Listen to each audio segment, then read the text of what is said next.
आज मैं आपको एक ऐसी शख्सियत से मिलाना चाहूंगा और ऐसी महान शख्सियत से मिलाना चाहूंगा जिन्होंने ना केवल एक बल्कि 2-3 एग्जाम क्लियर किए और उन्होंने ना केवल एग्जाम क्लियर किए बल्कि रैंक होल्ड की। All India 28th rank CPO में और ऑल इंडिया 71 रैंक सीजीएल में हासिल की। सीपीओ में उन्होंने दिल्ली पुलिस एसआई और सीजीएल में उन्होंने गजेटेड पोस्ट डब्ल्यूओ हासिल की। किस तरीके से आप जैसा बच्चा आज एक रैंक लेकर के आए हैं, आज उनकी स्टोरी से जानेंगे कि उनकी स्ट्रेटेजी क्या रही और उनकी स्ट्रेटेजी आपको क्या मदद कर पाएगी। यह वीडियो आपके लिए बड़ी खास होने वाली है क्योंकि आपकी तैयारी में ये बहुत काम आने वाली है। जिस तरीके से आप स्टार्ट कर रहे हो आज तैयारी, सरकारी नौकरी का आपका सपना है, उनका भी इसी तरीके से सपना था, उनका एक सरकारी नौकरी लेने का सपना था, लेकिन आज आपके सामने रैंक लेकर के आए हैं और आप भी इसी तरीके से एक दिन लेकर के आओगे। उनके रास्ते पर, उनके कदमों पर अगर आप चले तो सबसे पहले स्वागत है सुमित जागलान आपका रैंकस गुरुकुल परिवार में। थैंक यू सर, आपका बहुत बहुत धन्यवाद। आपने मेरे को रैंकस गुरुकुल यूट्यूब चैनल पर आने का मौका दिया और आज मैं आपके साथ मेरी पुरानी जर्नी शेयर करना चाहूँगा। जिस टाइम मैं प्रिपरेशन करता था, कैसे कैसे मैंने मेहनत करी, किस किस तरीके के मेरी ज़िंदगी में प्रॉब्लम्स आई, मैंने उनको कैसे कैसे टैकल किया और किस तरीके से आज मैं यहाँ तक पहुँचा। सबसे पहले मैं बताना चाहूँगा कि मेरा नाम सुमित जागलान है और मेरी ऑल इंडिया रैंक सीपीओ में 28 है और सीजीएल में मैंने गजेटेड पोस्ट डब्ल्यूओ के साथ ऑल इंडिया रैंक 71 हासिल की है। तो सुमित, सबसे पहले आपके फैमिली बैकग्राउंड के बारे में जानना चाहेंगे। किस तरीके से आपके परिवार की तरफ से सपोर्ट मिला, किस तरीके का आपका फैमिली बैकग्राउंड रहा और किस तरीके से आपने प्रिपरेशन स्टार्ट करने की सोची? हाँ सर, मैं बताना चाहूँगा आपको, मैं भिवानी डिस्ट्रिक्ट के एक छोटे से गांव कासनी कला से बिलोंग करता हूँ। सर, हमारी एक जॉइंट फैमिली है जिसमें हम टोटल 11 लोग हैं, जिसमें दादा दादी, पापा मम्मी और चाचा मौसी और हम 5 बच्चे हैं। एक मेरा सगा बड़ा भाई है और चाचा जी के 2 लड़कियाँ और एक लड़का है छोटा। सर, मैं बताना चाहूँगा कि मेरी सक्सेस के पीछे अकेले मेरे मम्मी पापा का हाथ नहीं है। मेरी सक्सेस के पीछे मेरे दादा दादी, चाचा मौसी ने बहुत हेल्प करी है। हालांकि मैं यही कहना चाहूँगा कि मेरी फैमिली ने इतना ज़्यादा सपोर्ट किया है कि मैं आज उनका किस तरीके से शुक्रिया अदा करूं, मेरे को वो शब्द भी नहीं आ रहे कि मैं कैसे उनके बारे में बताऊं कि कैसे कैसे उन्होंने हेल्प करी है। यहाँ तक कि मेरे जॉइंट फैमिली के साथ साथ मेरे जो मामा मामी लगा लो, चाहे नाना नानी लगा लो, चाहे मेरे ताऊजी ताईजी लगा लो, हर एक जो इंसान है उसने मेरे को अपने परिवार में इंक्लूड किया है और हर जगह रह के मैंने हर जगह मैंने प्रिपरेशन करी है। तो सुमित, आपके एजुकेशन बैकग्राउंड के बारे में थोड़े हाईलाइट करें कि किस तरीके से आपने पढ़ाई शुरू की और सरकारी नौकरी के बारे में कब सोचा? सर, सबसे पहले मैं बताना चाहूँगा कि मैंने 9th क्लास तक मैं गांव के स्कूल में पढ़ा हूँ। हमारा गांव में एक स्कूल था और वहीं से मैंने पढ़ाई करी है। उसके बाद एक दिन चाचा और पापा डिस्कस कर रहे थे, उन्होंने डिसाइड किया कि चाचा जी अब मौसी के साथ और हम 4 बच्चों के साथ बाहर लेके जाएंगे और हम वहाँ शहर में पढ़ाई करेंगे। तो हम टाउन, जैसे हमारा गांव था कासनी कला, हम कासनी कला से निकल के हम भिवानी आए और मैंने वहाँ पे 10th में एडमिशन लिया। उस टाइम पे मतलब मैं कहूँ तो चाचा जी का इतना ज़्यादा रोल रहा कि उन्होंने मेरे को बाहर निकाल के आज यहाँ तक बताना चाहूँगा कि उन्होंने ही मेरे को आज यहाँ तक पहुँचाया है। और जैसे ही मैं 10th कंप्लीट हुई मेरी, 10th में भी मैंने 95% स्कोर किया। फिर जैसे ही मेरी 12th हुई, 12th में भी मैं भिवानी के बहुत बढ़िया स्कूल वेस्ट मॉडल स्कूल में मैंने पढ़ाई करी। वहाँ से मैंने फर्स्ट पोजीशन के साथ, मैंने आर्ट्स विद मैथ्स मेरा सब्जेक्ट था, उसमें मैंने 95% स्कोर किया और मैं दिल्ली आया और दिल्ली आके मैंने दिल्ली यूनिवर्सिटी में किरोड़ीमल कॉलेज से मैंने बीए प्रोग्राम के साथ मेरी ग्रेजुएशन कंप्लीट करी। तो जैसे कि कई बच्चे सोचते हैं, कई पेरेंट्स भी सोचते हैं कि बीएससी या बीटेक या साइंस दिलाना ही महत्वपूर्ण है। ऐसा कुछ नहीं है। आर्ट्स या कॉमर्स, किसी भी बैकग्राउंड से बच्चा कुछ भी हासिल कर सकता है। स्ट्रीम कोई भी हो, उस बच्चे की इंटरेस्टिंग स्ट्रीम होनी चाहिए। जैसे कि इन्होंने आर्ट्स विद मैथ लिया और बीए प्रोग्राम में एडमिशन लिया। कई आज भी मेंटलिटी है और मेरे परिवार में भी ये मेंटलिटी है कि बीटेक और बीएससी और साइंस लेगा बच्चा तो कुछ अलग ही बनेगा।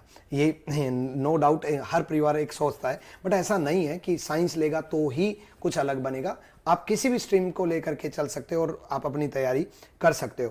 तो जैसे कि किरोड़ीमल कॉलेज से आपने बीए प्रोग्राम किया, उसके बाद सरकारी नौकरी का कब आपके मन में आया और किस तरीके से आपने प्रिपरेशन स्टार्ट की? और एक बच्चे के सामने जब शुरुआत करता है तो क्या क्या समस्याएं हो सकती हैं? हाँ सर, मैं आपको बताना चाहूँगा कि इसमें इससे रिलेटेड एक प्यारी सी स्टोरी है। मैं जब 6th क्लास में था तो हमारे एक हिंदी के टीचर थे, विजय सर। वो हर बार हमें यही बोलते थे कि जैसे ही आपकी क्लास की छुट्टी होगी, जब आपका 9 पीरियड होने के बाद आपका जो खाली टाइम मिलेगा, आपको उसमें जीएस के क्वेश्चन पुट अप करने हैं एक दूसरे से। तो हम ऐसे 50-50 क्वेश्चन प्रिपेयर करके लेके जाते थे। तो वहाँ पे जैसे एक तरीके से उन्होंने मोटिवेट किया, वो एक वर्ड बोलते थे कि आईएएस बनोगे, देश की सेवा करोगे। तो सबसे पहले तो यूपीएससी के बारे में वहाँ से पता चला। फिर धीरे धीरे आते आते जब मैं 10th क्लास में आया तो मैं ताऊ जी के साथ एक स्कूल विजिट कर रहा था उस टाइम पे। तो ताऊ जी ने बोला कि बेटा बड़े होके क्या बनना है। तो उस टाइम पे मेरे को आईएएस के बारे में कुछ भी नहीं पता था, या फिर गवर्नमेंट जॉब के बारे में कुछ भी नहीं पता था। मैंने वो फ्लो में ये बोल दिया कि मेरे को आईएएस बनना है। तो 10th के बाद उन्होंने बताया कि आप चाहो तो आर्ट्स लेके, अगर आपको यूपीएससी करना है तो आप आर्ट्स लेके अपने आगे बढ़ो। तो मैंने आर्ट्स लिया। आर्ट्स के साथ साथ वो सर ने जैसे बताया कि हर एक बच्चे को ये वहम होता है कि आर्ट्स वो बच्चे लेते हैं जो कुछ कर नहीं पाते, या फिर जिनके साइंस बस की नहीं होती। तो मैंने सोचा कि साथ के साथ मैं मैथ्स ले लेता हूँ। तो मैंने आर्ट्स विद मैथ के साथ, मैंने जो मेरा स्कूल था मैं वहाँ पे उसका टॉपर रहा, आर्ट्स का भी, और मैंने 93.6 के अराउंड मार्क्स स्कोर किया था। और उसके बाद मैंने किरोड़ीमल कॉलेज में बीए प्रोग्राम में एडमिशन लिया। वहाँ पे जैसे मैंने एडमिशन लिया, उस टाइम पे मेरा एक सीनियर था जो मेरे ताऊ जी का ही लड़का था। हालांकि वो भी मेरी बहुत बड़ी इंस्पिरेशन है, उसके बारे में कभी और डिस्कस करेंगे। और मैं बताना चाहूँगा, उसके बाद हम दोनों भाइयों ने ये डिसाइड किया कि अब हम एक बार यूपीएससी को थोड़ा होल्ड पे डालते हैं, क्योंकि सभी बच्चों से जैसे सुना तो उस टाइम पे इतनी नॉलेज तो थी नहीं कि भाई हम ये जज कर पाएँ कि हमारे लिए यूपीएससी सही रहेगा, एसएससी रहेगा। तो उस टाइम दिमाग में सबसे पहली बार ये आया कि मेरे को एसएससी करना है, और एसएससी इसलिए करना है कि एक हमारे पास बैकअप हो जाएगा, उसके बाद हम यूपीएससी स्टार्ट करेंगे। तो एसएससी जैसे आपने डिसाइड किया कि एसएससी करना है, फिर आपने एसएससी की प्रिपरेशन स्टार्ट की, तो एसएससी की प्रिपरेशन करते वक्त कोचिंग का या टीचर्स का कितना रोल है? विदाउट कोचिंग सिलेक्शन हो सकता है, या कोचिंग कितनी इंपॉर्टेंट है, या टीचर्स की गाइडेंस कितनी महत्वपूर्ण है, उसका कितना रोल है, इसके बारे में बताएं। हाँ सर, मैं आपको बताना चाहूँगा कि अगर आप किसी भी एग्ज़ाम की प्रिपरेशन कर रहे हो, तो आपको पता है कि हर बच्चा ये बोलता है मैं सेल्फ प्रिपरेशन करके कर लूँगा। लेकिन मैं आपको एक बात बोलना चाहूँगा, जब आपके पास टीचर्स की या फिर आपके सीनियर्स की इतनी बढ़िया गाइडेंस हो, उन्होंने वो चीज़ पहले से एक्सपीरियंस करके देख रखी हो कि आपको किस तरीके से ये चीज़ें करनी है, कहाँ पे आपको प्रॉब्लम आ सकती है, कैसे आपको दिक्कत हो सकती है, कैसे आप इस चीज़ को टैकल कर सकते हो, तो आप सेल्फ में भी तो वही करोगे ना। आपको जो गलतियां हैं पहले से ही उनका पता लग रहा है। हम ये मानते हैं कि इंसान ठोकर खा के सीख सकता है, बिल्कुल मान सकते हैं, पर इंसान दूसरों की गलतियों से भी तो सीख सकता है। मैं ये बोलना चाहूँगा, टीचर्स आपको क्या गाइड करते हैं? टीचर्स आपको यही बताते हैं कि बेटा ये गलती मत करना। आपको टीचर्स से जो सीखने को मिलता है यही पता लगता है कि आपको क्या चीज़ नहीं करनी है और क्या चीज़ करनी है। तो मेरे हिसाब से टीचर या आपके जो सीनियर्स होते हैं उनकी गाइडेंस होनी चाहिए, या फिर आप प्रॉपर नाम दे दो तो कोचिंग की आपको एक तरीके से आपको इतनी हेल्प मिलती है कि आप कम टाइम में, लिमिटेड टाइम में आप किसी भी गवर्नमेंट जॉब को निकाल सकते हो। और अगर आपको मिल रही है, लिमिटेड पैसों में मिल रही है, अगर आपको कोई दिक्कत है तो आप इसको स्किप कर सकते हो, वरना मेरे हिसाब से टीचर की गाइडेंस होनी चाहिए। आपको प्रॉपर ये पता चलता है कि आपको क्या चीज़ पढ़ना है, कहाँ से आपको मटेरियल देखना है, कौन सी चीज़ एग्जाम पॉइंट ऑफ व्यू से इंपॉर्टेंट नहीं है, क्या चीज़ आपको स्किप करनी है, तो सारी चीज़ें आपको टीचर्स से ही पता लगती हैं। इसलिए मेरे अकॉर्डिंग सर, मैंने हर चीज़ की कोचिंग करी है, इसलिए मैं बताना चाहूँगा कि जो टीचर की गाइडेंस है वो बहुत इंपॉर्टेंट है। ठीक है, आप स्किप कर सकते हो, पर अगर आपके पास ऑप्शन है, आपके पास इतना मॉनेटरी बेस है, अब तो खैर एजुकेशनल जो सारा सिस्टम ऑनलाइन हो गया, तो अब 500,000 रुपये अपन नॉर्मल वेस्ट कर देते हैं, तो आप पढ़ाई में भी लगा सकते हो उनको, तो आप गाइडेंस ले सकते हो। और गाइडेंस से मुझे याद आया कि मुझे एक मोमेंट याद आ रहा है, और वो कहते हैं ना कि बच्चा अलग ही दिख जाता है कि हाँ ये कुछ अलग करेगा। एक वक्त था कि बत्रा सिनेमा हॉल में बारिश का वक्त था, और मैं गाड़ी में बैठा था, और आपके बड़े भाई, शायद आप जिनके बारे में बोल रहे हो वही हैं, आप दोनों आए थे कि सर हमें कुछ स्ट्रेटजी और गाइडेंस के बारे में बात करनी है। और मैंने ये जवाब दिया कि बच्चे आज बारिश हो रही है और कल बात करेंगे, कल देखते हैं, आज बारिश हो रही है। आपने ये कहा बारिश में भीगते हुए कि सर कल बहुत देर हो जाएगी, और आपकी इस बात से कि कल बहुत देर हो जाएगी, उसी दिन मैंने ये ठान दिया था कि ये बच्चा कुछ अलग करेगा। तो आपकी उस बात से मुझे वो मोमेंट याद आया। तो उस मोमेंट से क्या आपने सीखा, और उसको क्या कितना आपने फॉलो किया उस दिन मैंने जो आपको बताई? हाँ सर मेरे को आज भी याद है, आप बत्रा सिनेमा में गाड़ी लेके खड़े थे और मैंने और मेरे भाई ने ये डिस्कस किया था कि चल सर के पास चलते हैं, सर कुछ अच्छा ही बताएंगे। और हमने प्रॉपर पेन और नोटबुक साथ लेके आपके सामने रख दी थी कि सर हमें बताओ कि हम कैसे करें, हमें आप प्रॉपर प्लानिंग तैयार करके दे दो, हम उसके अकॉर्डिंग पढ़ते रहेंगे। तो उस टाइम पे यही था सर कि आपने जैसे जैसे हमें बताया कि ये चीज़ करनी है, प्रीवियस ईयर मैटर करता है, ये चीज़ आपको करनी चाहिए, यहाँ आप मार खा सकते हो, ये चीज़ आपको नहीं करनी, ये चीज़ आपके एग्जाम पॉइंट ऑफ व्यू से काफ़ी इंपॉर्टेंट है, इसको तो बिल्कुल भी स्किप मत करना। और जैसे आपने बोला था कि कल आना, तो यही बात मेरे को भी याद है कि आपने इस तरीके से, मैंने उसको ऐसे आपको थोड़ा मनाया कि सर हमें अभी बता दो, वरना थोड़ी देर हो जाएगी या फिर थोड़ी दिक्कत हो जाएगी, मेरे को अभी जानना है। जैसे आजकल ऑनलाइन का ट्रेंड भी बहुत चल रहा है, लेकिन ऑफलाइन कोचिंग भी बहुत जरूरी है, ऑनलाइन भी जरूरी है। लेकिन सुमित से जानना चाहेंगे कि आजकल बच्चा ऑफलाइन कोचिंग ले या ऑनलाइन ले, और ऑनलाइन ले तो किस तरीके से तैयारी करे। जैसे कि सर आपने बोला कि बच्चा कैसे करे, तो अगर आपने बच्चा वर्ड ऐड कर दिया तो उसमें आपको समझ में आना चाहिए कि सर अगर वो बच्चा है तो वो नटखट हो गई, तो एक तरीके से वो सिंसियरिटी बच्चे के पास नहीं रहती। अगर कोई बच्चा सिंसियर है और अपने घर पे बैठ के पढ़ सकता है तो वो अपना ऑनलाइन प्रेफर करे। अगर कोई बच्चा है, वो जैसे हमने वीडियो स्टार्ट करी ऑनलाइन में, हम 5 मिनट देखने के बाद, 10 मिनट भी देखने के बाद हम पानी पीने चले जाते हैं, हम उठ के चले जाते हैं, दोस्तों से बात कर लेते हैं। तो उस पॉइंट ऑफ व्यू से ऐसे बच्चे के लिए मैं सजेस्ट करूंगा कि आप ऑफलाइन आओ, और ऑफलाइन भी ऐसी जगह से पढ़ो जैसे आपका मुखर्जी नगर है। मुखर्जी नगर में आपको पता है कि सारे के सारे अच्छे टीचर्स हैं, तो आप मुखर्जी नगर में पढ़ सकते हो प्रॉपर। लेकिन ऑफलाइन का मतलब ये नहीं है कि आप अपने लोकल इंस्टीट्यूट में जाके वहाँ पे पढ़ रहे हो, क्योंकि एक तरीके से अगर आपको कंप्लीट नॉलेज नहीं है ना, तो आप किसी को भी मतलब पूरी नैया पार नहीं लगा सकते उसकी। तो आपको इस तरीके से रखना है कि उस चीज़ को, कि अगर आप ऑफलाइन पढ़ रहे हो तो आप प्रॉपर मुखर्जी नगर, या दूसरा अगर आप ऑनलाइन पढ़ सकते हो तो आप कोशिश करो कि ऑनलाइन में भी आप मुखर्जी नगर की फैकल्टी या फिर किसी अच्छी फैकल्टी से जुड़ने के बाद आप अपना फटाफट सिलेबस खत्म करके अपना रिवीजन मोड पे आ जाओ। जैसे कि आपको पता है कि ऑनलाइन एप्लीकेशन में विक्रमजीत सर की एप्लीकेशन है, RG विक्रमजीत करके, उसमें आपको पता है कि आपकी फ्री बुक्स चल रही हैं, फ्री कंटेंट प्रोवाइड हो रहा है। अलग से आपके जैसे इंपॉर्टेंट प्रीवियस ईयर के जितने भी क्वेश्चन बन रहे हैं सारे के सारे ई बुक के वे में आपको फ्री प्रोवाइड किया जा रहा है। आपको हर एक वो चीज़ लिमिटेड पैसे में या फिर बिल्कुल नेग्लिजिबल अमाउंट में आपको बैच प्रोवाइड हो रहे हैं। आपको प्रॉपर रीजनिंग की कोचिंग दी जा रही है, आपको मैथ्स की कोचिंग दी जा रही है, या फिर आपको प्रॉपर गाइडेंस दी जा रही है। तो आप कोशिश करो कि आप अगर ऑनलाइन जुड़ो तो भी आपके पास एक अच्छा प्लेटफॉर्म होना चाहिए जहाँ पे आप अपना पूरा जो जर्नी है सिलेक्शन तक की वो आप कंप्लीट कर पाओ। क्योंकि उस टाइम पे हर एक बच्चा होता है ना, वो बिल्कुल भी वेट नहीं कर सकता। उसके दिमाग में अगर ये चीज़ आ गई कि उसको ये चीज़ पूछनी है और यहाँ उसको प्रॉब्लम है, तो वो पढ़ नहीं पाता उस चीज़ को। उसके दिमाग में हमेशा यही चलती रहती है, कल सर ने बोला है, कल सर से पूछ के मैं पढ़ाई करूँगा। एक इस चीज़ को एक्सक्यूज़ भी बोल सकते हैं अपन कि कल पे छोड़ देते हैं। पर उस टाइम पे इतनी लगन थी, इतना ये था कि भाई पढ़ना है और रैंक लेके आनी है। उस टाइम पे भी मैं आपसे डिस्कस करते रहते थे जब आप क्लास वगैरह में। उस टाइम पे आपका रैंकस गुरुकुल इंस्टीट्यूट था, और उसमें जैसे आपने एक दिन आपसे डिस्कस कर रहे थे तो आपने ये बोला था कि अराउंड 100 सीट्स हैं और सिर्फ 2 एडमिशन बाकी हैं। हाँ, तो उस दिन की मीटिंग से ही मुझे पता चल गया था कि ये बच्चा कुछ अलग करेगा। और बच्चे मेरे से मुखर्जी नगर में मिलते वक्त बहुत सारे पूछते रहते हैं, शेड्यूल बना दो, प्लानिंग कर दो, स्ट्रेटेजी बना दो। मतलब हमेशा मैं उनको ये बोलता हूँ कि मैं अगर गाइडेंस दूंगा तो बड़े प्रॉपर तरीके से, बड़े तरीके से, बड़े समझा करके, टाइम दे करके गाइड दूंगा। कॉमन गाइडेंस, कॉमन स्ट्रेटेजी नहीं, बच्चे की कमी के अकॉर्डिंग, बच्चे की बीमारी के अकॉर्डिंग उसका इलाज किया जाता है। और मैं बड़ा खुश होता हूँ जब बच्चे को थोड़ा सा गाइड करने का मौका मिलता है, बच्चे को कुछ बताने का मौका मिलता है कि हाँ, कि कुछ तो किसी बच्चे का भला हो और बच्चा मेहनत कर पाए। खास करके पता नहीं किस मोमेंट पे उसको कौन सी बात लग जाए जिससे कि वो बड़े जबरदस्त तरीके से मेहनत कर सके। तो सबसे पहले आपसे मैं ये जानना चाहूँगा कि फ्रेशर एक बच्चा होता है जिसको कुछ नहीं पता एसएससी का, एसबी नहीं मालूम, ना सब्जेक्ट का पता, ना सिलेबस का मालूम, वो बच्चा किस तरीके से शुरुआत करे और कैसे कैसे वो अपनी जर्नी को बड़ा बेहतरीन बना पाए कि उसके जितने भी ऑब्स्टेकल हैं वो दूर हो पाए फ्रेशर बच्चे के लिए। हाँ सर, फ्रेशर बच्चे के बारे में मैं बिल्कुल बता सकता हूँ, क्योंकि मैं भी तो किसी टाइम पे फ्रेशर रहा हूँ और मेरे सामने क्या क्या चुनौतियाँ आई हैं मैं सबसे पहले ही बताना चाहूँगा। तो आपके दिमाग में सबसे पहले ये रहता है कि आपको क्या करना है। सबसे पहले आपको अपनी नोटिफिकेशन डाउनलोड करनी है अपनी CGL एग्ज़ाम की, जिस भी एग्ज़ाम ईयर का आप देना चाह रहे हो। हालांकि उसका एग्ज़ाम ईयर का आपका लेट आएगा तो उससे पहले वाले एग्ज़ाम का डाउनलोड करो, उसमें से प्रॉपर अपना सिलेबस देखो कि किस चीज़ में क्या क्या चीज़ें पूछ रहा है। जैसे कौन सा सब्जेक्ट है, जैसे मैथ्स सब्जेक्ट है तो मैथ्स में एडवांस का कितना पोर्शन है, अर्थमेटिक का कितना पोर्शन है, तो उस जो सिलेबस होता है पार्टिकुलर उसको याद कर लो अच्छे से कि हाँ मेरी ये एग्ज़ाम में ये चीज़ आएगी।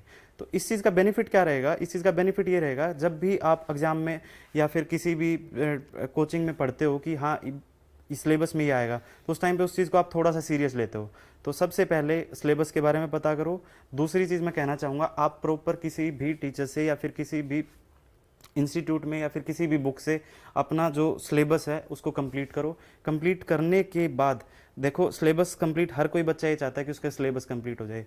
मेरे अकॉर्डिंग सिलेबस का मैं एक टर्म लेके चलता था, उस टाइम पे मेरे दिमाग में रहता था कि SWR, मैं एक ये दिमाग में बोलता रहता था SWR हमेशा दिमाग में ही चलता रहता था, SWR करना है। तो मैं बताना चाहूँगा कि SWR का मतलब क्या है। SWR का मतलब है सिलेबस विद रिवीजन। मेरा क्या था, मैं जैसे ही 3 टॉपिक करे, 3 टॉपिक के बाद मेरा दोबारा से पहला टॉपिक स्टार्ट हो जाता था। तो ऐसे करके अगर कोई फ्रेशर बच्चा है जिसके अगर 3 टॉपिक कंप्लीट होते जा रहे हैं तो वो अपने स्टार्टिंग के 3 उठाए, पीछे वाले रिवाइज करे, नई चीज़ों में इंक्लूड करता जाए।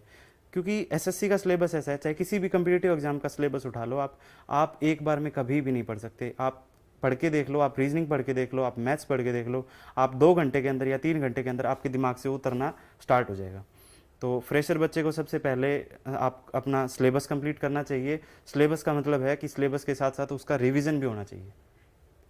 एक सबसे ज़्यादा जो बच्चों का हताश करता है, बच्चों का जो डाउट रहता है और सबसे ज़्यादा बोलते रहते हैं कि पता नहीं कब कामयाबी मिलेगी, कितने साल लग जाते हैं, कितने साल और मेहनत करें, कब तक हम 15 से लगे हुए हैं, कोई 17 से लगा हुआ है, कोई 20 से लगा हुआ है, तो कितने साल लगते हैं और एक्चुअल में कितना टाइम लगता है। और टाइम लगता है तो बच्चा पेशेंस के साथ किस तरीके से अपने आप को मोटिवेट करे, क्योंकि टाइम तो लगेगा, बट किस तरीके से अपने आप को वो जर्नी के साथ लगा रहे और किस तरीके से वो अपने आप को मोटिवेट रखे ताकि वो अपनी मंजिल तक पहुंच पाए।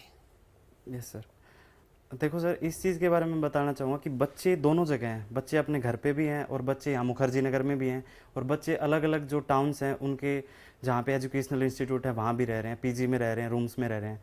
तो इस चीज़ का मैं बताना चाहूँगा कि वहाँ पे दिक्कत क्या आती है कि आपको एक तो पैसा लगता है ज़्यादा, बहुत ज़्यादा पैसा लगता है। आप कहीं पे भी रूम्स वगैरह लेके रह रहे हो या फिर पीजी वगैरह है, तो आपके दिमाग में ये रहता है यार घर वाले कितने साल पैसा देंगे, कितनी प्रॉब्लम होएंगी। तो आपको मैं बताना चाहूँगा कि एसएससी की जो प्रिपरेशन है ना, वो उसमें 1 साल तो मिनिमम लगता है। मिनिमम लगने का मतलब ये होता है कि आपको 6 या 7 महीने तो आपको कोचिंग कंप्लीट करने में लगते हैं, क्योंकि आपके पास सब्जेक्ट अकेला सब्जेक्ट नहीं है कि आप मैथ्स करना है, आपको सारे के सारे सब्जेक्ट कंप्लीट करने हैं। जैसे मैथ्स, इंग्लिश, रीजनिंग और जीएस में पार्टिकुलर आपको पता है 7 सब्जेक्ट्स हैं, अलग अलग आपको पढ़ने पड़ते हैं अलग अलग जगह से।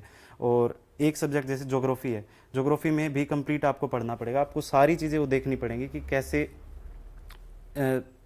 सिलेबस में क्या क्या आया है सारा। जो जैसे आप जीएस का सिलेबस देखोगे उसमें ज्योग्राफी लिखा होगा, उससे रिलेटेड इंपॉर्टेंट चीज़ें रहेंगी। तो जो इसमें जो टाइम लगता है एसएससी में वो मिनिमम 1 साल लगता है। और इसमें मोटिवेट करने का तरीका यही है सर, अगर आप दिल्ली रह रहे हो, किसी इंस्टीट्यूट के पास रह रहे हो, तो आप बाहर निकलो और जो बड़े बड़े होर्डिंग्स लगे हैं वहाँ पे बच्चों के फ़ोटोज़ हैं उनको देखो। सर मेरा तो यही रहता था कि जो इंस्टीट्यूट में जो बच्चों के होर्डिंग्स लगे रहते तो कई बार दिमाग में आता था कि हमारी यहाँ पे कब लगेगी, ठीक है। और इस तरीके से सोचते सोचते यही होता था कि अब तो जाके और ज़्यादा मेहनत करनी है। और जो बच्चे घर रह रहे हैं उनको लिए बेस्ट मोटिवेशन का तरीका है अपने मम्मी पापा से जाके बात करो, उनसे एक बार ये पूछ लो मम्मी अगर मेरी जॉब लग गई तो आपको कितनी खुशी होगी। तो आप वो जो जिस तरीके से वो रिएक्ट करेंगे ना, तो आपको उसी चीज़ को मोटिवेशन बनाना है। तीसरा, आप सेल्फ मोटिवेट भी हो सकते हो कि किसी ना किसी टाइम पे आपके 3 स्टार लगने वाले हैं, तो इस चीज़ से भी आप मोटिवेशन ले सकते हो कि आपको करना है और लिमिटेड टाइम में करना है। बच्चे ज़्यादा टाइम इसलिए लगा रहे हैं क्योंकि वो थोड़ा नॉन सीरियसनेस दिखाते हैं, और प्लस में कुछ बच्चों का थोड़ा सा कैलिबर लेवल या फिर समझने की शक्ति थोड़ी कम होती है, उनको 1.5 साल लग सकता है। पर पेशेंस रखना पड़ेगा भाई। एसएससी एग्जाम ऐसा नहीं है कि आप 1 साल उसको वेट कर, 1 साल में ही आप कंप्लीटली जॉब ले रहे हो, नहीं भाई, आपको 2 साल लगेंगे। क्योंकि 1 साल तो आपकी एग्जाम प्रोसेस चलती है, अलग अलग टाइप के आपके एग्जाम्स होते हैं। पहले प्री होगा, फिर मेंस होगा, उसके बाद लिस्ट आएंगी, फिर डीवी होगा, उसके बाद कभी ना कभी अगर किसी एग्जाम में नहीं होता तो थोड़ा हताश भी होना पड़ता है। पर मेरा ये मानना है कि जब आप हताश होते हो तो आप अपने आप को एक स्प्रिंग की तरह दबाओ, कि जैसे ही वो एग्जाम पॉइंट ऑफ व्यू से देखो उस चीज़ को, कि जैसे ही आपने देखा कि जो स्प्रिंग है वो ज़्यादा दब गया, तुरंत उसको छोड़ दो, आप एक पुशअप के साथ आगे बढ़ोगे। तो आपको हर एक जो चीज़ है, जैसे आप कंपटीशन अपने दोस्तों के साथ कर सकते हो। जैसे आपने बोला किसी को कि आज हम प्रॉफिट लॉस करेंगे, रात में क्वेश्चन पूछेंगे, आज हम रीजनिंग का मैथमेटिकल ऑपरेशन टॉपिक करेंगे, उससे रिलेटेड क्वेश्चन एक दूसरे से डिस्कस करेंगे।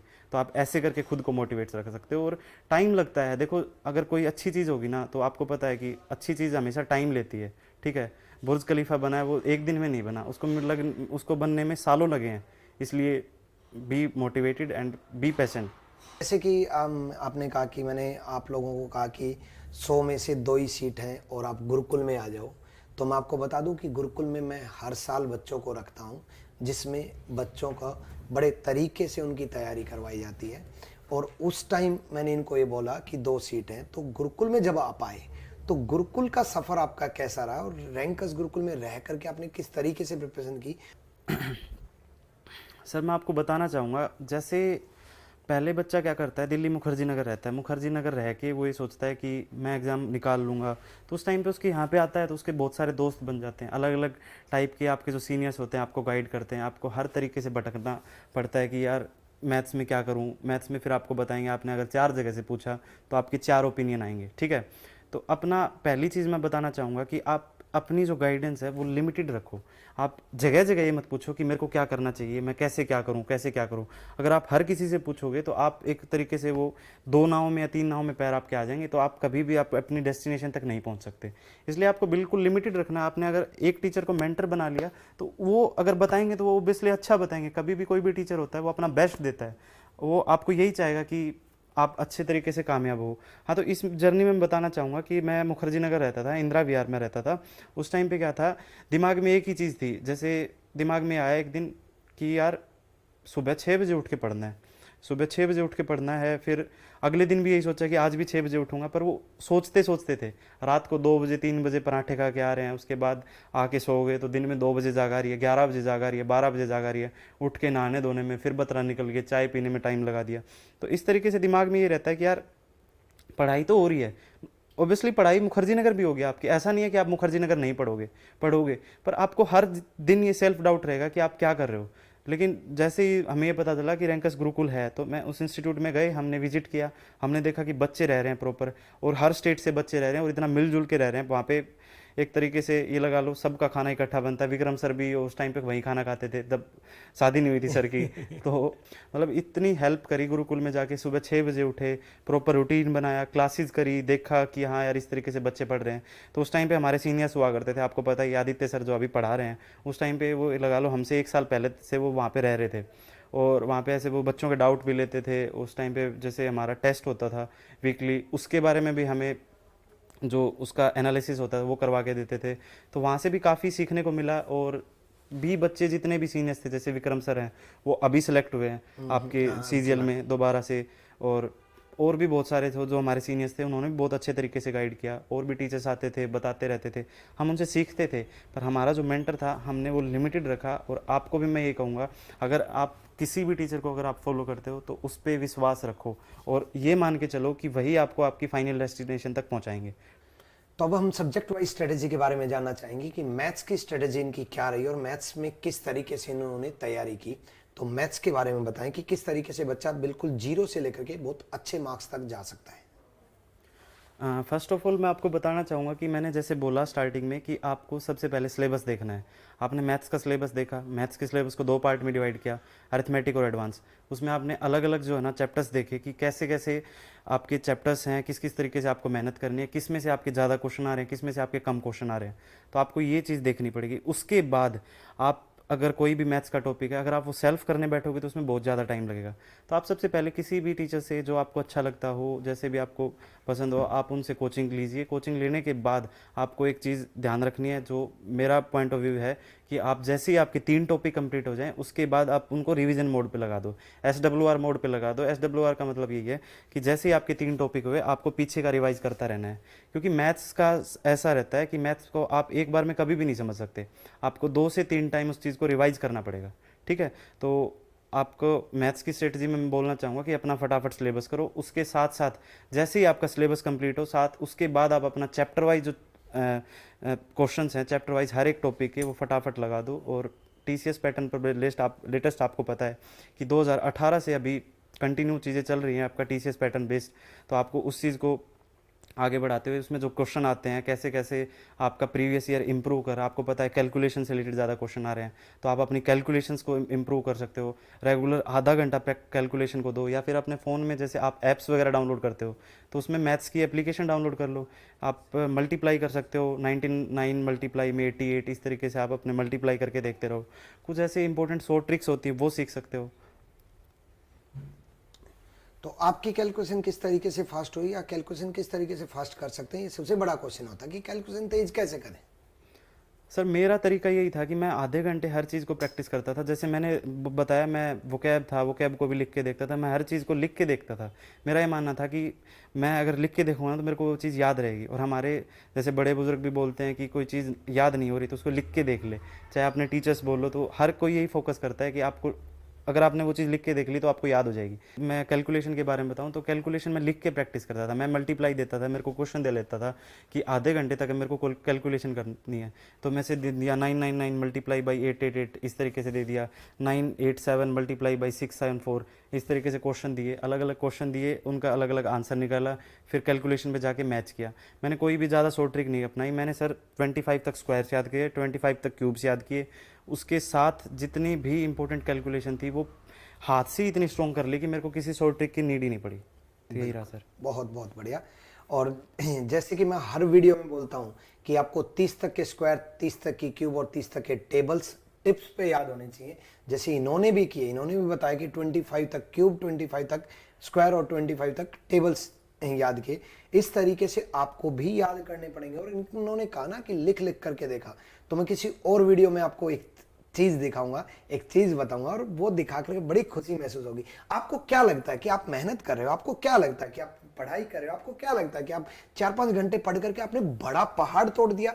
आज मैं आपको एक सच्चाई बताता हूं कि काउंटिंग की है कि 400 पेन प्लस इन्होंने लिख लिख करके खत्म किए। आपको यकीन होगा इस बात पे?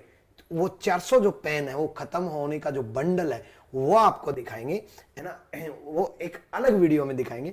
लेकिन ये मैंने देखा है इनका कि एक्चुअल में इतना ज्यादा लिख करके एक तैयारी करते थे। और आप सोचते हो कि आप 6-7 घंटे पढ़ करके आपने बहुत बड़ा हासिल कर लिया, आप सोचते हो कि आपने पता नहीं क्या कुछ कर दिया। तो बच्चे बहुत मेहनत करते हैं। इन्होंने वास्तव में इतनी जबरदस्त मेहनत की। और जब आपकी रैंक आई, जब मैंने आपको व्हाट्सएप किया था कि आपकी मेहनत कामयाब हुई, तो इन्होंने रिप्लाई किया कि सर आपकी भी।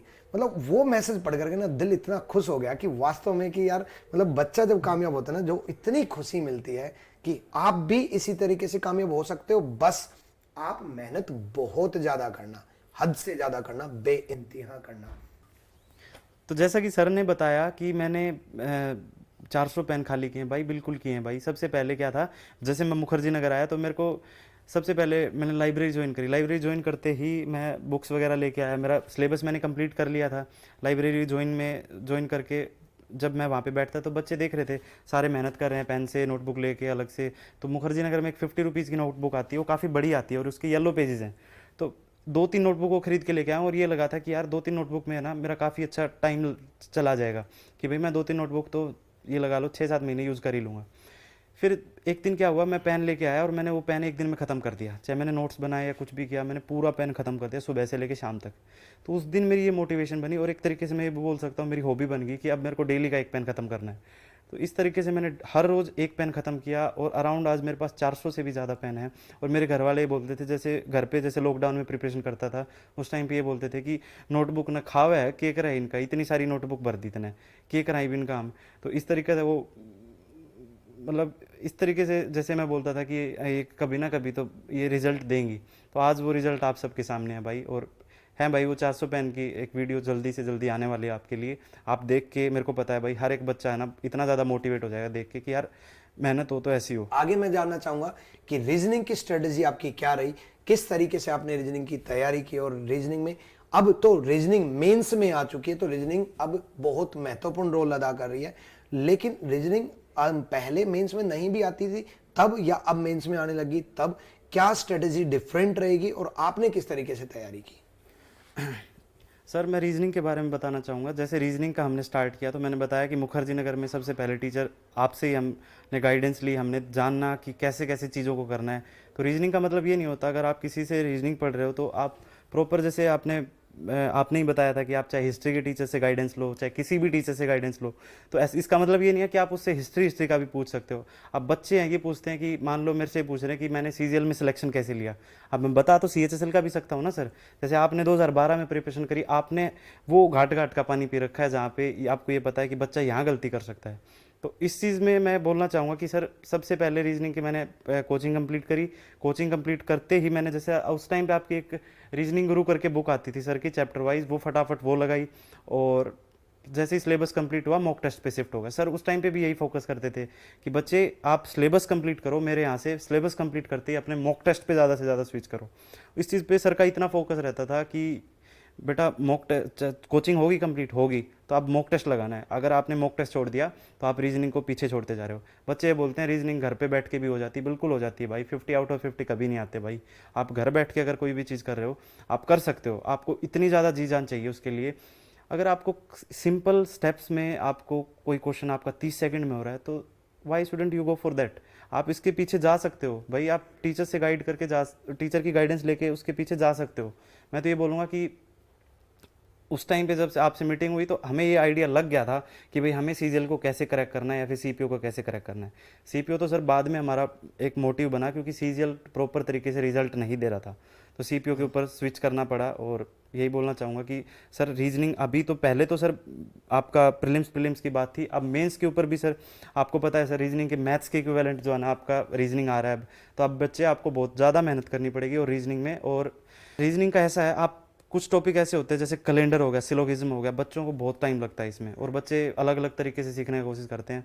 सर आपका जैसे 50-50 का मेथड है, आपकी जैसे कैलेंडर में आप वो कोड से बताते हो तो वो बिल्कुल आसान है और आप बिल्कुल लिमिटेड टाइम में कर सकते हो। 30 सेकंड में आप कोई भी क्वेश्चन निकाल सकते हो।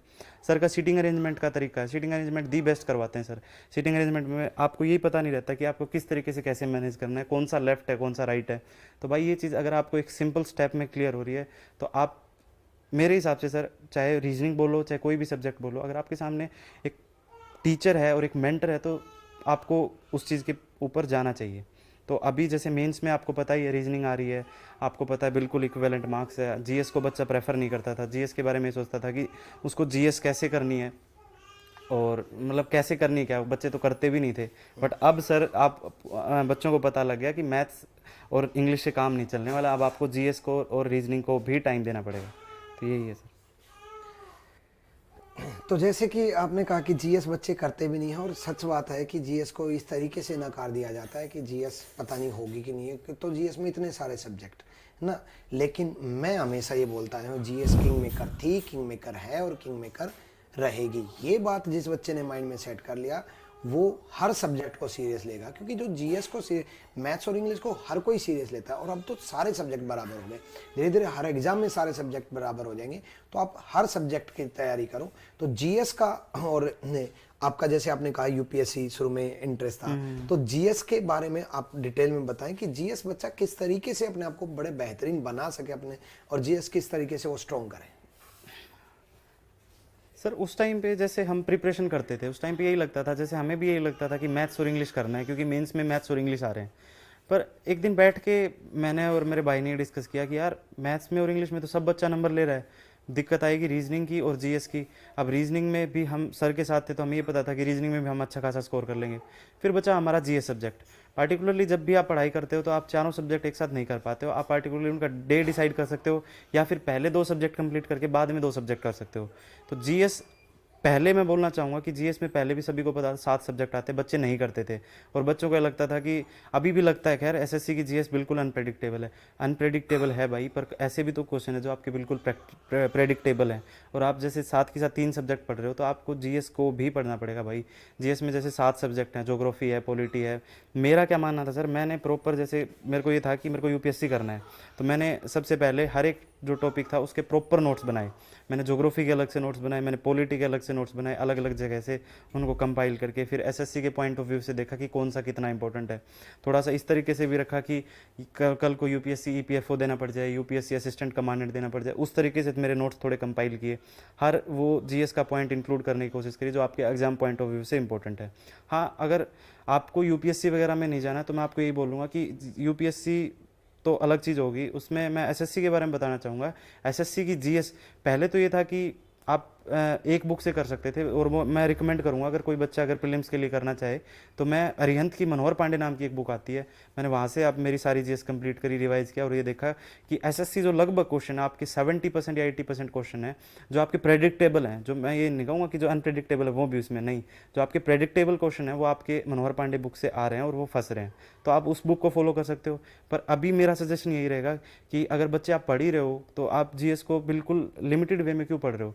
आपको ये पता है कल को आपको और भी एग्जाम्स देने पड़ सकते हैं, तो आप जीएस को ऐसे उठाओ कि जैसे आपने ज्योग्राफी उठाया, ज्योग्राफी की प्रॉपर नोट्स बनाओ, चाहे कहीं से भी पढ़ो, चाहे आप कोचिंग लो, चाहे कुछ भी करो, पर उसके अपने प्यारे से नोट्स बना लो अलग से, चाहे लिमिटेड बना लो, 10-12 पेज 15 पेज में आप कर सकते हो। ऐसे ऐसे क्वेश्चन जो प्रीवियस ईयर में आए हुए हों वो इंक्लूड कर सकते हो। आप अपने पार्टिकुलर टॉपिक इंक्लूड कर सकते हो, बांध वगैरह जो सभी को पता है स्टैटिक टॉपिक है वो इंक्लूड कर सकते हो। तो जीएस का अभी काफ़ी मेन रोल है। अभी पता है आपको 25 क्वेश्चन आएंगे और एक क्वेश्चन 3 मार्क्स का आएगा, तो बच्चे जीएस पे भी ज़्यादा से ज़्यादा ध्यान दो, और कहीं से भी आप कर सकते हो, आप अपना जीएस का हर एक टॉपिक कंप्लीट करो, किसी चीज़ को स्किप मत करो। जैसे कईयों को ये भी रहता है कि एक पोस्ट मिलने के बाद डीवी स्किप कर देना चाहिए, 2 पोस्ट नहीं लेनी चाहिए। हाँ बिल्कुल, हम भी यही सजेस्ट करेंगे और यही रिक्वेस्ट करेंगे सबसे कि एक पोस्ट मिलने के बाद दूसरी पोस्ट के लिए डीवी या दूसरी पोस्ट को स्किप कर देना चाहिए ताकि दूसरे बच्चे की हेल्प हो सके। लेकिन कई बार सिचुएशन ऐसी हो जाती है, कई बार सर्कमस्टांसेज ऐसे हो जाते हैं, वो क्या सर्कमस्टांसेज रहे, वो क्या सिचुएशन रही जिसकी वजह से आपने दोनों पोस्ट ली और दोनों पोस्ट के लिए आप आगे बढ़ते रहे कि हाँ मेरे को ये भी चूज करना है, इसका भी डीवी देना और ये भी चूज करना है, ऐसी क्या सिचुएशन रही? हाँ सर, मैं बताना चाहूँगा कि मैंने सीपीओ भी दिया और मैंने सीजीएल भी दिया, और दोनों में पोस्ट भी ली और दोनों में रैंक भी ली। इसके पीछे सर आपको मैं बताना चाहूँगा, एसएससी का जो भी स्टूडेंट होता है, कि जैसे कि मैं उस टाइम पे था तो मेरे दिमाग में ये था सबसे पहले सीपीओ की नोटिफिकेशन आई। अगर आपकी एज है, आपकी हाइट है, आप बिल्कुल यंग हो और आप दौड़ सकते हो तो आपको सीपीओ फॉर्म अच्छा लगेगा कि हाँ मैं सीपीओ भर लेता हूँ। दिल्ली पुलिस सब इंस्पेक्टर, आपका सीआईएसएफ, सीआरपीएफ, सारी अच्छी पोस्टें हैं इसमें, तो उसमें जा सकते हैं। तो सबसे पहले उस टाइम पे जून में सीपीओ की नोटिफिकेशन आई, मैंने फॉर्म भरा। फॉर्म भरते ही सीजीएल की नोटिफिकेशन आपकी 6 महीने बाद आती है, ठीक है। तो उसके बाद ये लगा लो दिसंबर के अराउंड सीजीएल की नोटिफिकेशन आई, और ये प्रोसेस दो ना बिल्कुल ऐसे इस तरीके से मेरे को इन्होंने साथ लेके चला कि मैं किसी चीज़ को नहीं छोड़ पाया। जैसे मैं बताऊंगा आपको, जिस टाइम पे मेरा सीजीएल मेंस था तो मेरा सीपीओ का मेडिकल बाकी था। अगर मैं ये छोड़ के सीजीएल का मेंस स्किप कर देता कि मेरे को तो सीपीओ ही करना है, तो क्या पता मेरा मेडिकल में पॉइंट बन जाता और मैं वहाँ पे रुक जाता। तो सर एसएससी जो है ना वो सारे एग्जाम्स जो है ना बिल्कुल पास पास लेके चलता है। हालांकि अभी भी बच्चे यही बोलते हैं स्किप डीवी, पर जब तक रिजल्ट नहीं आता बच्चा अपना लाइफ रिस्क में नहीं डाल सकता। वो यही सोचेगा कि यार एक बार पोस्ट मिल जाए उसके बाद देखेंगे। तो सर जैसे मेरे को दिल्ली पुलिस सब इंस्पेक्टर मिल गया और मैं आज डीपीएसआई भी हूँ और ऑल इंडिया रैंक 28 भी है। पर इसके साथ साथ मैं बोलना चाहूँगा सर, मैंने स्विच किया है, या फिर कोई भी स्टूडेंट होता है वो अपने अच्छे के लिए अपने अच्छे के लिए स्विच करता है। आज जैसे मेरे को सीजीएल में डब्ल्यू पोस्ट मिली है और ऑल इंडिया रैंक 71 है, तो उसके पीछे मैं बोलना चाहूँगा कि मैंने मेरा अच्छे के ऊपर अपग्रेड किया है, ना कि मैं पीछे की तरफ। अगर मैं सीएचएसएल की पोस्ट लेता तो उसको आप ये बोल सकते हो सर कि आपने कोई सीट वेस्ट करी है या फिर आपने डीवी क्यों दिया। अगर आपको ये पता है कि आप अपने हायर वर्जन पे जा रहे हो तो आप क्यों ना स्विच करो। तो अब हम जानना चाहेंगे कि प्रीवियस ईयर का क्या इंपॉर्टेंट है तैयारी के वक्त? सर प्रीवियस ईयर के बारे में मैं बोलना चाहूँगा कि प्रीवियस ईयर आपको पता होना चाहिए। अगर आपको एसएससी में सिलेक्शन लेना है तो आप प्रीवियस ईयर के बेसिस पे ले सकते हो, क्योंकि जब से 2018 से आपका टीसीएस आया है, टीसीएस ने अपने पैटर्न में एक चीज़ कन्वे करी है कि वो आपको कैलकुलेशन ज़्यादा पूछेगा लेकिन उसी टाइप के क्वेश्चन पूछेगा, ठीक है। पहले क्या था, आपका अलग अलग टाइप से क्वेश्चन आते थे कि आपका पूरा अपग्रेडेशन हो जाता था क्वेश्चन का, आपको पता ही नहीं लगता था कि क्वेश्चन अब किस टाइप का आ गया। लेकिन अब बच्चे को ये पता है कि क्वेश्चन को कैसे करना है, पर वो कहाँ फंस रहा है, वो कैलकुलेशन में फंस रहा है। अगर आपने प्रीवियस ईयर के जितने भी एग्जाम्स हुए, चाहे सीजीएल, सीपीओ, सीएचएसएल, स्टेनो या फिर एसएससी से रिलेटेड चाहे कोई भी एग्जाम हो, उसके प्रीवियस अगर आपने क्वेश्चन सोल्व कर लिए तो आपको नौकरी लेने से कोई भी नहीं हो सकता। तो इसलिए मैं बोलना चाहूँगा कि एसएससी में जो 80% to 90% जो रोल है वो आपका प्रीवियस ईयर का है। बाकी 10% आप, अगर आपके पास टाइम है, अगर आप फर्स्ट ईयर या सेकंड ईयर के ग्रेजुएशन में हो, तो आप अपना प्रीवियस ईयर के बाद कोई भी आप जैसे रेफरेंस बुक होती है उसको फॉलो कर सकते हो, और ज़्यादा आपको फोकस तब भी आपको प्रीवियस ईयर पे रखना है, ठीक है। तो सारे टीचर्स यही बोलते हैं, पर मेन मोटिव यही रखना है कि आपको आपका जो प्रीवियस ईयर कंटेंट है, आपका जहर सवाल हो चाहे कोई भी सवाल हो, आपको उस पर ज़्यादा फोकस नहीं करना। आपको फोकस करना है कि प्रीवियस ईयर क्वेश्चन में जो आपके प्रीवियस ईयर है वो पैटर्न कैसे पकड़ रहा है एसएससी, किस टाइप के क्वेश्चन ज़्यादा रिपीट कर रहा है, किस टाइप के क्वेश्चन आपका कम रिपीट कर रहा है, या फिर कौन सा टॉपिक ज़्यादा आ रहा है, किस टॉपिक से ज़्यादा क्वेश्चन आ रहे हैं। उस जो चैप्टर है पार्टिकुलर के, उसको आपको प्रीवियस ईयर को बार बार रिवाइज करना है। ठीक है।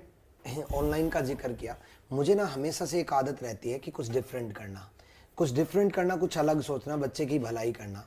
इसी वजह से आरजी विक्रम एप्लीकेशन पर इतनी सारी चीज़ें जो लोग पेड वर्जन में देते हैं वो हम फ्री ऑफ कॉस्ट देते हैं।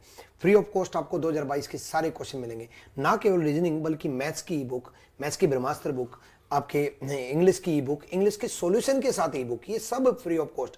प्रिंटिंग करवाई, सॉल्यूशन करवाए, सॉल्यूशन करवा करके एरर फ्री करके अब बच्चे को प्रोवाइड करा ताकि बच्चे का भला हो सके। और जैसे कि इन्होंने नॉमिनल चार्ज के बारे में बताया, मैंने हमेशा सोचा है कि ऑनलाइन कोर्स से मैं बस बच्चे का भला कर पाऊँ, क्योंकि बच्चे की भलाई के लिए सोचा। इसी वजह से बेहतरीन से बेहतरीन फैकल्टी हमारे साथ है, बेहतरीन से बेहतरीन कंटेंट प्रोवाइड करने के लिए। क्योंकि आजकल ये चल रहा है कि कंबाइन बैच ज्वाइन कर लेते हैं ऑनलाइन में भी, और वो मैं ज्वाइन वर्ड यूज नहीं करूंगा, वहां मैं फंसना वर्ड यूज कर दूंगा कि फंस जाते हैं कि एसएससी स्पेशल, जीडी स्पेशल या एमटीएस स्पेशल। कंबाइन बैच में ऐसे ही फैकल्टी को रख करके कम टाइम में और अब ऊपर की चीजें बता दी जाती हैं। इसी वजह से हमेशा आरजी विक्रम एप्लीकेशन पर स्पेशल बैचेज आए हैं, reasoning special, math special, GS special, English special, और स्पेशल ही रहेंगे क्योंकि बच्चे की भलाई करना उद्देश्य है। क्योंकि मैं टीचर कम आपका डॉक्टर ज्यादा बनना चाहूंगा। दिमाग की बीमारी के बारे में कोई बात ही नहीं कर रहा कि बच्चे का दिमाग में कितनी सारी बीमारियां हैं और बच्चे के दिमाग में कितनी सारी पजल्स हैं जिनको सोल्व करना बहुत जरूरी है। इसलिए मैं हमेशा गाइडेंस को प्रेफर करता हूं। इसलिए मैं आज, अब तो सुमित उस टाइम तो 4-5 बच्चों को, आज तकरीबन आज काउंट किए 48 बच्चे प्रॉपर तरीके से शेड्यूल बनवा रहे हैं, प्रॉपर तरीके से गाइडेंस दे रहा हूं और उनको टाइम दे रहा हूं। जैसे आज ही एक लड़की क्लास में आकर के बोली कि सर परसों आपने कहा था कि कल मैं आपका शेड्यूल बनाऊंगा। मैं कहा बच्चे आज इस लड़के को टाइम दे रखा है, परसों आप आना, कल मैंने ऑलरेडी किसी लड़के को टाइम दे रखा है। हर क्लास के बीच में 10 से 15 मिनट एक्स्ट्रा टाइम दे रहा हूं हर बच्चे के लिए, सिर्फ इस वजह से कि बच्चे को थोड़ा गाइड कर पाऊं, क्योंकि इससे सिलेक्शन आए हैं, इससे उम्मीद जगी है, इससे बच्चे का भला हुआ है और मैं खुद इस बात से मोटिवेट हो गया। फिर मैंने इस चीज को फ्लो में और ज्यादा बढ़ा दिया। हर क्लास के ब्रेक के बीच में जरूर किसी ना किसी बच्चे का भला करना चाहूंगा और आपका भी भला करना चाहूंगा। तो आई होप आप लोगों को बहुत सारी चीजों विजन क्लियर हुआ होगा, किस तरीके से तैयारी करनी है क्लियर हुआ होगा। और आपके जितने भी और भी सवाल हैं वो आप कमेंट जरूर करके बताएं, उनका जवाब कमेंट बॉक्स में सुमित खुद देंगे, मैं खुद दूंगा, बाकी पूरी टीम भी खुद देगी। मैं पर्टिकुलर उन कमेंट को पढ़ करके गाइडेंस के तौर पे एक डॉक्टर जैसे इलाज करता है ना, वैसे इलाज करूंगा। आप कमेंट करके बताएं। और लास्ट में हम सुमित से जानना चाहेंगे कि लास्ट मैसेज उनका बच्चों के लिए क्या रहेगा, किस तरीके से तैयारी के दौरान या फ्रेशर के दौरान या बाद में भी किस तरीके से अपने आप को मोटिवेट करें, या क्या उनकी ऐसी स्टोरी बने कि वो जब तक वो मंजिल तक ना पहुंचे तब तक, जो वो कहते हैं ना, जब तक तोड़ेंगे नहीं तब तक छोड़ेंगे नहीं, वो अपनी मंजिल को हासिल कर लें। तो बच्चों को आप लास्ट मैसेज क्या देना चाहोगे? हालांकि सर सारी चीज़ें इस वीडियो में कंप्लीट नहीं हो पाई, उसके बारे में हर एक जो डिटेल में बात बाद में करेंगे सर। पर बच्चों के आपके लिए एक मोटिवेशन मैं बताना चाहूँगा कि अगर आपके लिए जो बेस्ट मोटिवेशन हो सकता है वो आपकी फैमिली हो सकती है। आप कभी भी अपने घर जाओ और ये देखो कि आपके पापा हैं, मम्मी हैं, वो किस तरीके से आपको एक तरीके से बड़ा बनाने के लिए कितनी ज़्यादा मेहनत कर रहे हैं। ठीक है। और जब सोचो, जब आपका रिजल्ट आया और आप उनको ये बोलते हो कि मैं एक्साइज इंस्पेक्टर लग गया, मैं प्रिवेंटिव ऑफिसर बन गया, मैं डब्ल्यू बन गया, तो उनके चेहरे पे अलग ही खुशी आती है। मैं बताना चाहूँगा, जब मेरा सीपीओ का रिजल्ट आया तो मेरी दादी के पास मैंने सबसे पहले कॉल किया, दादी को बताया कि दादी मेरा ऐसे ऐसे सिलेक्शन हो गया और आपका बेटा अफसर बन गया। तो मेरी दादी के आंखों में आंसू आ गए और उन्होंने ये कहा कि बेटा रुक, मैं ही पे चूरमा बनाऊँ और सारा घर कन खिलाऊँ। तो इस तरीके से, और वो मतलब बेटा तनाज इतना मन गदगद कर दिया ना हमारा। मतलब मैं हरियाणा से बिलोंग करता हूँ तो उन्होंने सारी बातें हरियाणवी बोली कि आपने मतलब इतना मन गदगद कर दिया कि बस अब तो आज तो पूरी रात नींद ही नहीं आएगी। और सच में बताऊँ तो दादी का सुबह फ़ोन आया 5 बजे और ये बोलती, बेटा मैं अभी तक नहीं सोई हूँ तेरी ये बात सोच सोच के कि यार मतलब तूने कितना बढ़िया हमें एक तरीके से सोशल रिस्पेक्ट बोल सकते हो या फिर कुछ भी बोल सकते हो। आपकी फैमिली के लिए तो ये चीज़ बेस्ट है ही है। आपकी पूरी सोसाइटी आपको फिर उस नज़रिए से देखने लग जाती है कि आप किसी बढ़िया पोस्ट पे सेलेक्टेड हो, और आपका जो सोचने का नज़रिया है या फिर आपकी जो बात है उसको किस तरीके से लोग लेंगे वो आपके ऊपर मैटर करता है। और इस चीज़ को बारे में आप हर रोज़ सोच सकते हो कि यार मेरी फैमिली में अगर मैं ये चीज़ करता हूँ तो इस चीज़ का कितना बड़ा इम्पैक्ट पड़ेगा। आपकी पूरी फैमिली जो ना इस चीज़ का वेट कर रही है, और आपके टीचर्स भी वेट कर रहे हैं, सारे के सारे जितने भी आपके टीचर्स हैं उनको भी है, और उनको भी मैं कुछ ज़्यादा ही, बहुत ज़्यादा वेट करता हूँ मैं। हाँ, उनको भी ये लगा रहता है कि कब किसी बच्चे का फ़ोन आए और ये बोले सर मेरा इस चीज़ में सिलेक्शन हो गया। तो इस चीज़ को एक तरीके से एक तरीके से इसको मोटिवेशन के वे में लो कि यार हमारे लिए जो है ना, हमारे मम्मी पापा है, हमारे टीचर्स हैं, हमारे फ्रेंड्स हैं, वो कितना अच्छा सोचते हैं और हमारे बारे में वो क्या क्या एक्सपेक्ट करते हैं हमसे, हम उस चीज़ के ऊपर खरा उतरें। ठीक है, लाइफ में एंजॉय करो, सब चीज़ें करो भाई। मैं ये नहीं कह रहा कि आप अपनी पढ़ाई छोड़ दो, कुछ भी छोड़ दो, सॉरी आप अपने एंजॉयमेंट छोड़ दो, आप मूवी देखना छोड़ दो, मत छोड़ो भाई।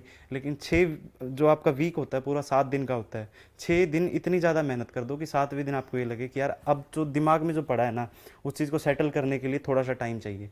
6 दिन पढ़ाई करो, 1 दिन अपना पूरा एंजॉयमेंट में निकालो, 6 दिन फिर पढ़ाई करो, फिर 1 दिन अपना पूरा एंजॉयमेंट में निकालो। और ये शेड्यूल आपको बनाना पड़ेगा। एसएससी में अगर आपको जॉब चाहिए तो ऐसे नहीं मिलेगी। एसएससी में जॉब तभी मिलेगी जब आप रेगुलरिटी मेंटेन करोगे। अगर आपके अंदर रेगुलरिटी नहीं है तो आप एसएससी को कभी नहीं निकाल सकते। अगर आप ये सोचो कि आज मैं 24 घंटे पढ़ लिया, पूरी रात नहीं सोऊंगा, मैं कंप्लीटली ये चैप्टर पूरा कर दूंगा, 7 दिन फिर अगर पढ़ाई नहीं करी ना, तो ये समझ लो वो चीज़ सारी पानी में गई। तो कंटिन्यूस आपको पढ़ते रहना है, कंटिन्यूसली मेहनत करते रहना है। और बार बार माँ बाप का नाम इसलिए आ रहा है क्योंकि भाई उससे ज़्यादा बड़ी मोटिवेशन कुछ भी नहीं है। तो अपने माँ बाप को प्राउड फील करवाना है। और thank you so much for listening me. दुआ करूंगा कि आपका बेहतरीन से बेहतरीन सिलेक्शन हो, और दुआ करूंगा कि जैसे आज आप आए और आपकी एंट्री जैसे घर में हुई, आपने पहला क्वेश्चन पूछा कि सर कैसा फील हो रहा है, मैं सच बताऊं ना, आज मेरे को ऐसा फील हो रहा है, मतलब इतना दिल खुश हो गया ना कि इनके माँ बाप और ये जितने खुश है ना, मैं शब्दों में बयां कर ही नहीं पा रहा कि मैं कहीं ज्यादा मैं खुश हूं कि यार वाकई में बच्चे ने मेहनत करी और आज रंग ला करके दिखा दिया। और इसी तरीके से आप भी मेहनत करो यार, आप भी बनो इतने। एक गुरु के लिए गुरु दक्षिणा सबसे बड़ी यही होती है कि लो गुरुजी सिलेक्शन आए है, उस दिन दिल खुश हो जाता है। और आज भी हम अपने टीचर को भगवान मानते हैं, अपने माँ बाप को भगवान मानते हैं। आप भी इसी तरीके से अपने माँ बाप को इंस्पिरेशन मानना, अपने माँ बाप की ही पूजा करना और अपने माँ बाप के लिए कुछ अच्छा करके दिखाना। बेहतरीन आप करोगे, आप में टैलेंट है, आप में दम है, आप में औकात है, और आप कर सकते हो, आप बहुत ज्यादा कर सकते हो, इतना कर सकते हो जितना आपने सोचा भी नहीं होगा। बस लगे रहो, लगन से लगे रहो, बेहतरीन करने के लिए लगे रहो। थैंक यू, धन्यवाद। मिलते हैं अगले वीडियो में। धन्यवाद।